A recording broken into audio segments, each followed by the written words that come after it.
Hi everyone and welcome back to the channel. If you are a player that is looking for better low point control, you're looking to strike ball then turf more regularly, then I think I've got just the drill for you. So stay tuned.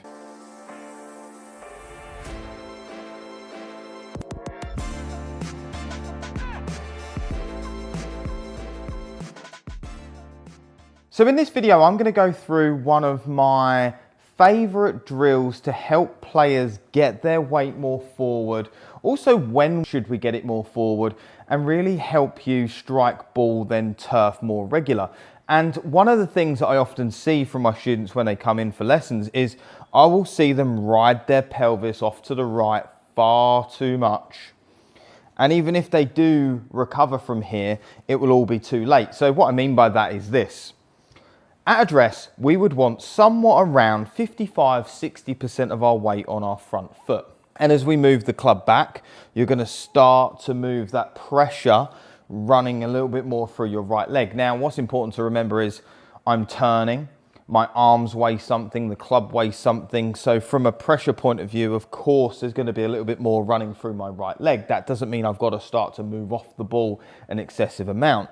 So as I start to get the shaft back to parallel, there will be around 60–70% running through my right leg at this point. As I start to get up to the top of my, or start to get up, so my left arm is parallel to the ground, there will probably be shifting more towards 60% on my right side. And you'll notice that that's gone from 60 to 70 because I'm already starting to move a little bit more back to the left. So again, 60 on this leg, 70 on the right leg, 60 on the right leg, 50–50 again as I hit the top of my swing. So that means that I've gone from 70, 60, 50. I'm already starting to move back into the middle, and you'll see that from some of the greats. I know Rory demonstrates this so well. So as I start to go from shaft parallel to the ground to the top of my swing, I'm already moving back into the middle, and then gradually moving from 50, 60, 70, 80, 90% of my weight back on my front foot. But it's more about the momentum. I was moving forward before the backswing had finished, and that's the big point of today's lesson. So I'm going to show you my favorite drill and training aid to work on this. Now, I have something called the force pedal. Mine is very old and battered. As you can see, I use it a lot. That's how much this drill and using these training aids mean to me. But it is theoretically a squidgy rubber pad. And I'm going to put that squidgy rubber pad under the outside of my right foot. So I've got about half of my right foot on that pad. Now, as I mentioned, into the backswing, I'm going to be moving an amount of pressure into that pad, not swaying or slinging my pelvis to the right, just turning into that pad. But as I start to work into the backswing, there is that force, and I can feel that I'm squishing down a little bit on that pad. Of course, there's going to be a little bit of lateral, a small amount, just to get the club and momentum going.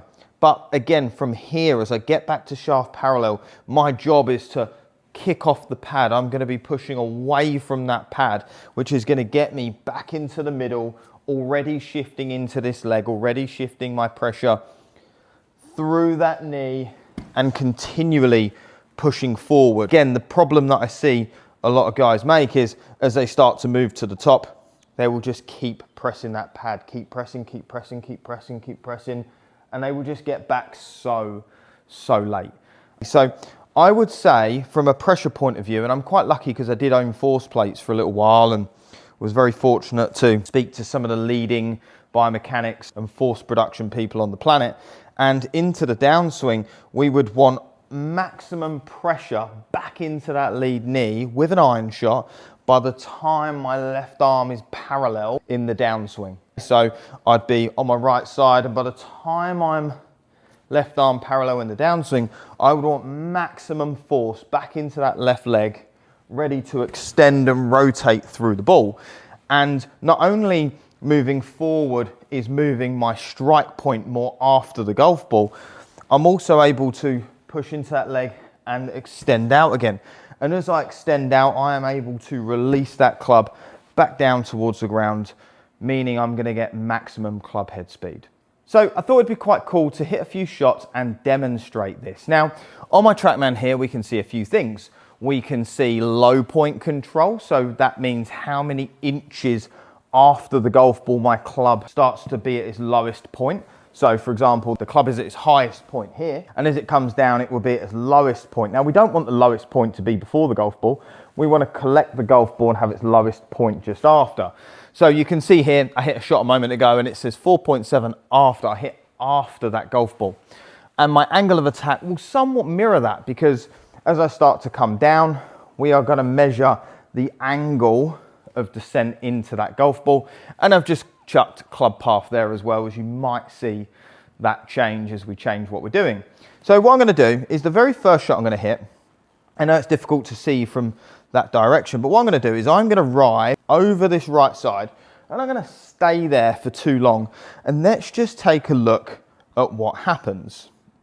So I'm going to move off over to the right side. I'm going to stay on that right side for too long, and let's see what happens to the launch, the strike. I've just about got the ball, launched incredibly high. We can see it's cut.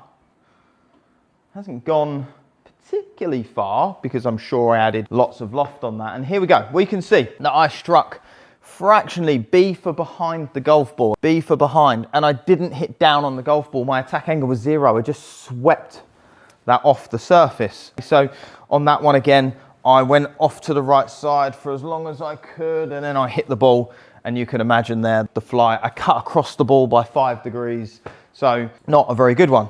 This time what I'm going to do is I'm going to get off this pedal nice and early. I'm going to move into the backswing, and as I start to get to the top, I'm going to feel like I'm pushing away from that pedal and seeing how I get on. So it's more of the when than how much. So same setup, just pushing off a lot sooner. Now, that came out very different.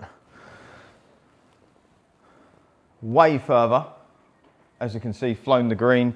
You may well be able to see the differences here, because my loft was 10 degrees different. So I presented 10 degrees less loft. I, of course, hit ball first. I hit 5.4 inches after the ball. My club came down 5 inches after the golf ball. I hit down on that golf ball without physically trying to hit down, because again, the more I move forward, the more I'm naturally going to descend into that golf ball. And my path cleaned up because I wasn't hanging back and wiping across it. And to show you that was no fluke, let's do it one more to finish off this video. So again, on the pedal, I'm going to be pushing off the pedal nice and early, and let's see how we get on.